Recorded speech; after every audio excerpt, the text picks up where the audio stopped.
In the primary lessons, students delete a syllable or sound and say what is left. You will see a skill focus that can be shared with students. We can delete a syllable from a word and say what is left. The hand motion for this uses 2 open palms and looks similar to adding. The teacher shows both palms together to represent the whole word. The teacher's right hand is the first syllable or sound. The teacher's left hand is the second syllable or the rhyme, the vowel and all of the letters after. We can use this hand motion to visually show students where we are deleting a syllable or sound. It looks like this.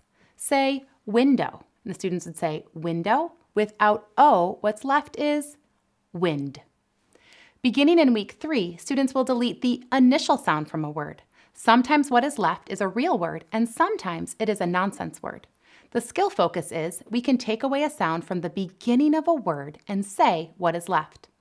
The same hand motion can be used, showing the whole word with both hands and the teacher's right hand being pulled away when we delete the initial sound. It looks like this. Say mess, and the students would say mess without What's left is S. When deleting the final sound, the same hand motion can be used, but now we are pulling away the left hand when deleting the final sound. It looks like this.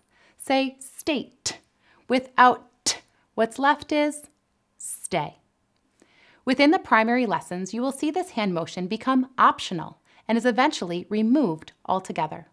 The goal is that students will be able to delete a sound without any visual support like this hand motion.